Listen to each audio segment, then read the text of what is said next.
From Storm Tracker 6, this is Forecast First, sponsored by Auto Owners Insurance. Simple human sense. We have a very active satellite and radar across mid-Michigan this evening. Several showers and thunderstorms beginning to make their way through the area. We're going to be holding on to the chance for precipitation as we go throughout the next few hours. Rain showers have already cooled temperatures down to 70 degrees over in Ionia. Compare that to 84 right now here in Lansing, 87 degrees in Mason, still in the low 90s off to our southeast in Adrian. Again, rain showers continue throughout the rest of the evening. We dry things out overnight tonight, and then for tomorrow, not only do we have some lower humidity to talk about, but some cooler temperatures as well. 6 News at 5:30 starts right now. WLNS is here for you, celebrating 75 years of bringing you the news with 6 News at 5:30. Right now at 5:30, the last suspect in a deadly road rage case in West Michigan learns his fate. Plus, a mastodon discovery in our state will soon be on display.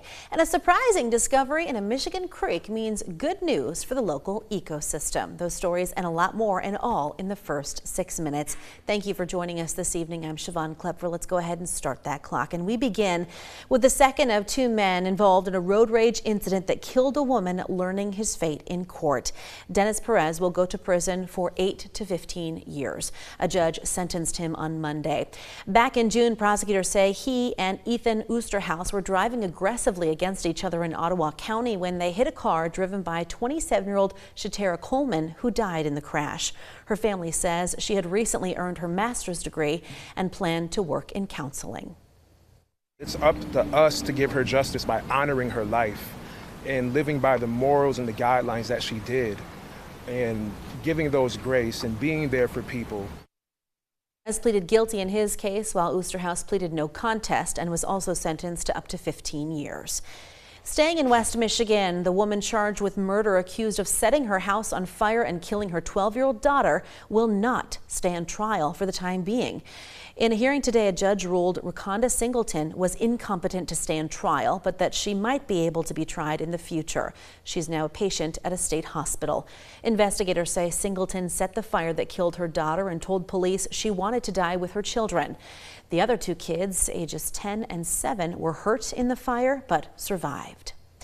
In this update, authorities have recovered the body of a 23-year-old man from Dearborn who is believed to have drowned in Lake Erie. Witnesses say Hussein Hassan jumped into the lake from a boat on Sunday that was hundreds of yards offshore at Sterling State Park. A boater reportedly saw his body this morning and called police. The case is still being investigated. Speaking of water safety, the United States Coast Guard is asking people not to participate in the Port Huron Float Down. It's an event where thousands of people float along the St. Clair River between Michigan and Canada on kayaks, rafts, and other small flotation devices. This year's Float Down is scheduled for Sunday, but officials say the fast current and possible thunderstorms create dangerous conditions. In 2014, a 19-year-old drowned and was never found. In 2016, wind and rain forced about 1,500 people to land in Canada. Widening things out today, officials in Georgia gave an update in the deadly shooting at the Centers for Disease Control and Prevention headquarters. Investigators say Patrick White fired about 500 bullets, with about 200 hitting the CDC building on Friday. Police officer David Rose was killed in that shooting when he responded to the gunfire. White killed himself at the scene. The Georgia Bureau of Investigation says White wanted to send a message about the COVID-19 vaccine and blamed it for his mental health issues. Health Secretary Robert F. Kennedy Jr., who health experts say repeatedly makes false and misleading statements about the safety of vaccines, says more needs to be known about the shooter's motives. In Montana, an investigation is underway tonight after a small plane that was trying to land at an airport yesterday crashed into another plane on the ground. The 2 planes burst into flames. Thankfully, the 4 people on the landing plane were not seriously hurt, and there was nobody on the plane that was parked on the ground. Well, staying with fires, check this out. Off the coast of Spain, an engine room fire engulfed a yacht on Monday before it eventually sank. The 7 crew members aboard the boat were able to safely escape. Officials say the fire on the 92-foot Da Vinci yacht could not be contained, so it burned until it went under the waves. Staying in Europe, wildfires are spreading across the southern part of the continent while a heat wave is blanketing the region at the same time. Thousands of firefighters are battling flames in Croatia, Montenegro, Portugal, and Spain. In Portugal, temperatures hit 109 degrees in the last few days. Crews are also fighting multiple fires on Mount Vesuvius in southern Italy that have been burning for more than 2 days.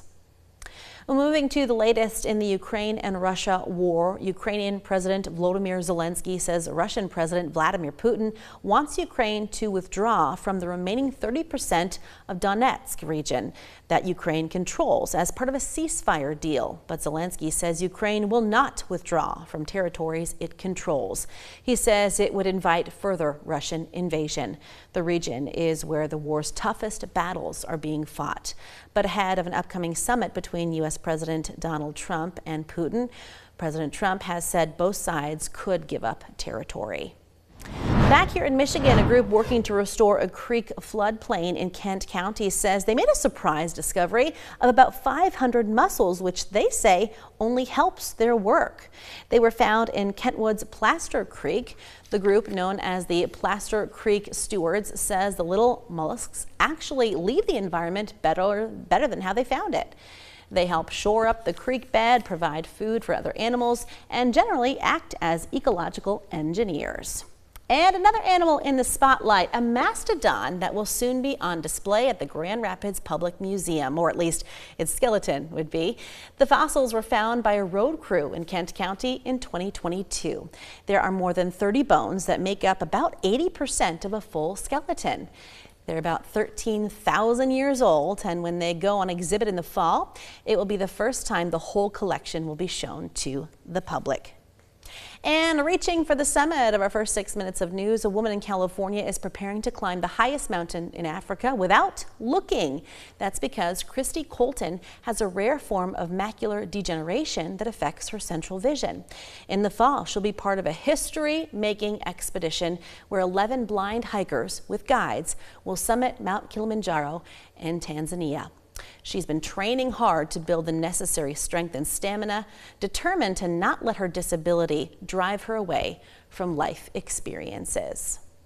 I might not experience the world in the same way, but there are so many things that I still love to do and enjoy doing because vision is not the point. There's so many other things to love about the things that we do. Kilimanjaro is the highest freestanding mountain in the world, reaching more than 19,000 feet above sea level. What an amazing, it'll be an accomplishment. I know she's going to achieve her goal, but wow. Because the amount of work that they have to do just for preparing to climb these mountains is insane, so best of luck to her. Absolutely. We could use some luck with the weather, Kendall. Well, I came back with some good news just for you, Siobhan. We have some lower humidity in the forecast, but just for a couple of days.